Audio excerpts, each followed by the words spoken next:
Good evening. Here's the news at 9. First, the highlights. Lagos State Government lists more beneficial programs and policies for residents. House of Representatives moves to ban sales of alcohol and hard drugs in motor parks. On the foreign scene, Kenya's High Court removes order on swearing in of Kitho Kindiki as Vice President. And in sport, Joss Butler extends contract with England and Wales's Cricket Board. Now the details. I am Sarah Adesanya.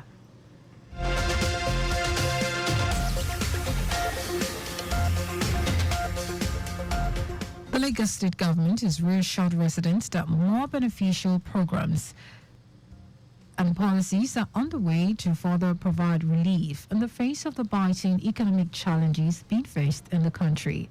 Special Advisor to the Governor on Political, Legislative and Civic Engagement, Tajuddin Afolabi, who stated this, reiterated the commitment of Governor Babajide Sanwo-Olu's administration to improve the quality of lives of the people in Lagos. Afolabi said the laudable initiatives that are already in the pipeline are to further complement the existing ones, such as the Sanwo-Olu Listens Financial Assistance Program, a lyrical healthcare scheme that provides citizenry with access to essential healthcare, and Unjerico discount market that is designed to support communities in Lagos State with affordable food items, amongst others.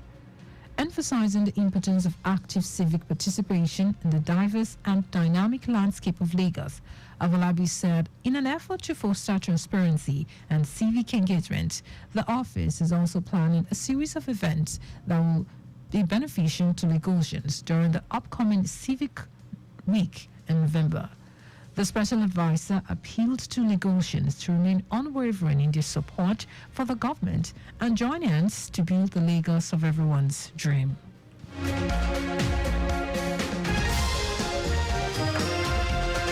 The Lagos State Materials Testing Laboratory Agency, LSMTL, is set to direct a fierce quality control mechanism in curbing the influx of substandard building materials used for the construction of projects across the metropolis. As part of stringent measures in averting persistent building collapse, General Manager of the agency, Olayinka Abdul, has called for the collective refusal of consumers to purchase substandard products such as steel, iron rods, electrical cables, as well as the cement used for construction, even right at the point of discharge of such goods in the open market.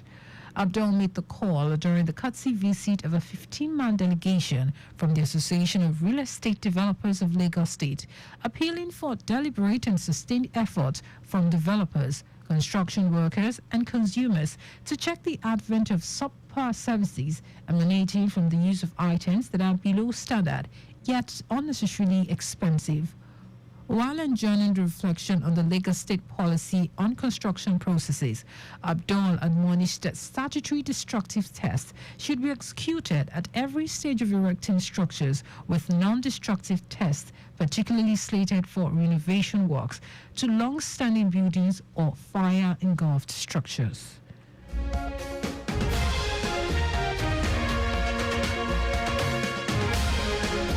And a significant move to enhance Nigeria's space technology. The National Space Research and Development Agency, NASTRA, is partnering with the Defense Space Administration, DSA, to foster collaboration in the data sharing and ICT infrastructure. Chief of the Defense Space Administration, Ibrahim Uluwatoyi, commended NASRA's ongoing support, highlighting the importance of cooperation between the two agencies. He noted that strengthening this partnership will enable the agencies to leverage space technology for the greater benefit of Nigerians.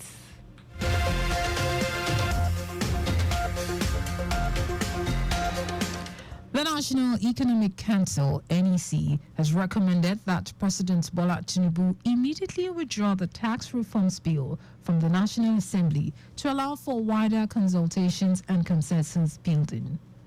Oyo State Governor Seyi Makinde stated this while briefing State House correspondents at the end of the 144th NEC meeting, chaired by Vice President Kashim Shettima at the Council Chamber, Presidential Villa, Abuja.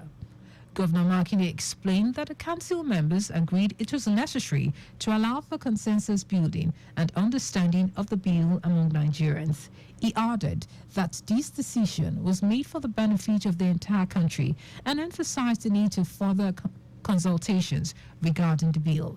It will be recalled that President Bola Tinubu and the Federal Executive Council recently endorsed new policy initiatives to streamline Nigeria's tax administration processes.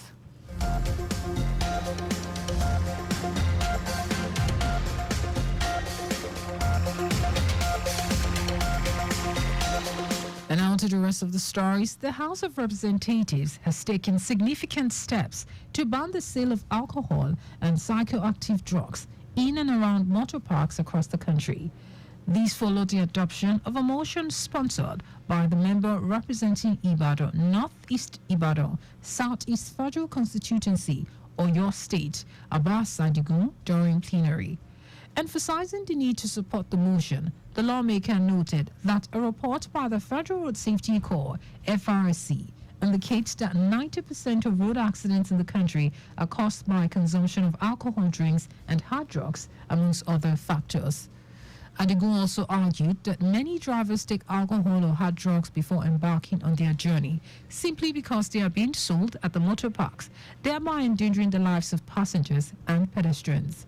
Following the adoption of the motion, the House urged the federal, state, and local government area to immediately ban the sale of alcoholic drinks and other drug-related substances in and around the motor parks in Nigeria. It also urged the FRSC to extend its services to the parks and carry out random tests for drivers to ensure that they are not under the influence of drugs, and urged transport business owners with private parks to discourage the sale of alcohol drinks in the parks.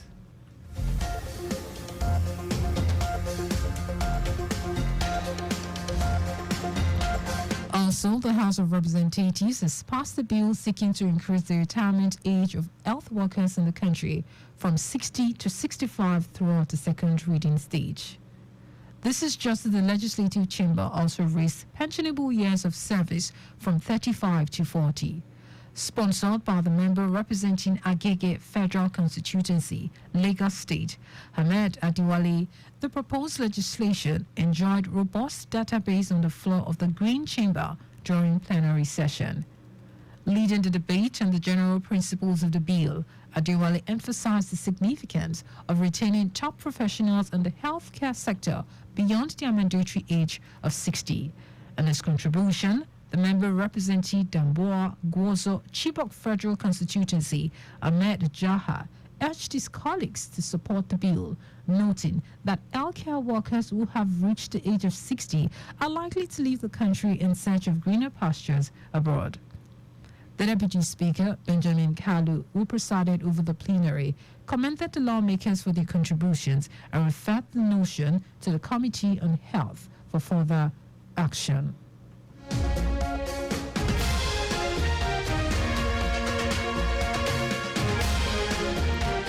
The Central Bank of Nigeria, in collaboration with the Nigerian Educational Research and Development Council, NERDC, is poised to integrate financial literacy into the school curriculum for junior and primary schools across the country.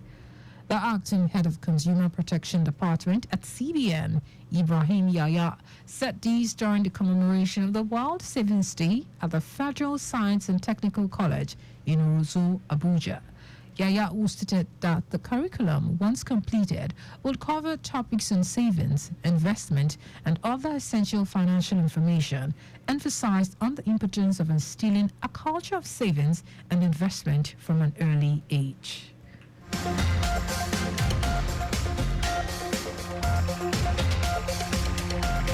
And in foreign news, Kenya's High Court has lifted an order blocking the swearing-in of Kithure Kindiki as deputy president following the impeachment of his predecessor.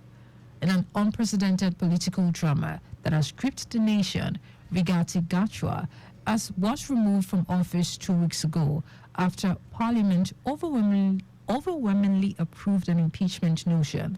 President William Ruto immediately nominated Kindiki, currently the Interior Minister, to replace Gachagua, but the impeached deputy president went to court objecting to his removal, calling it politically motivated. The court, presided over by Justice Anthony Marima, cited the need for continuity in the office of the second in command in the country.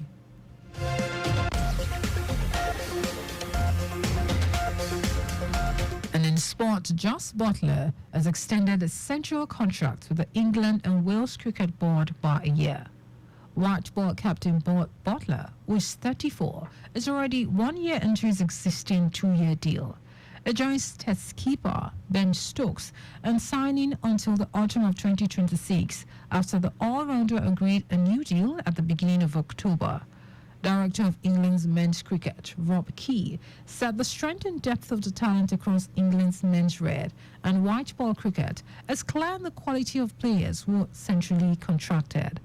Butler is currently recovering from a calf injury that has ruled him out since June, with Liam Livingstone standing in for the tour of West Indies.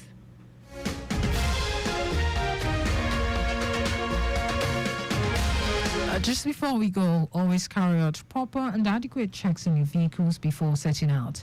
You can follow us on like all our various social media platforms: X at Traffic Radio 961, Facebook Lagos Traffic Radio 96.1 FM, Instagram Lagos Traffic Radio 961. Subscribe and watch our news and programs live on YouTube at Traffic Radio 961. You can also visit our website www.trafficradio961.ng.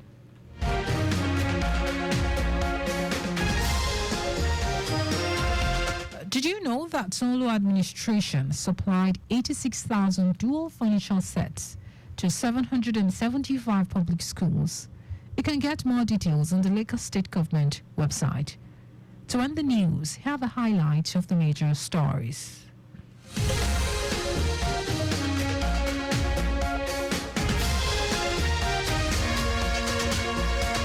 The Lagos State Government has reassured residents that more beneficial programs and policies are on the way to further provide relief in the face of the biting economic challenges being faced in the country.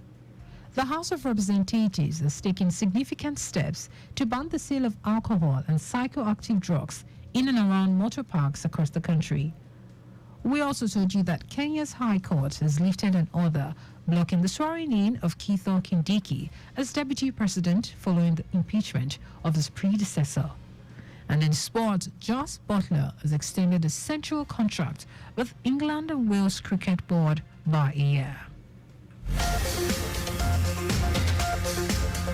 For contact with the newsroom, send a message to info@trafficradio961.ng. That is the news broadcast compiled by Adewale Oluwokoroku. I am Sarah Adesanya. Thank you for listening and God bless you.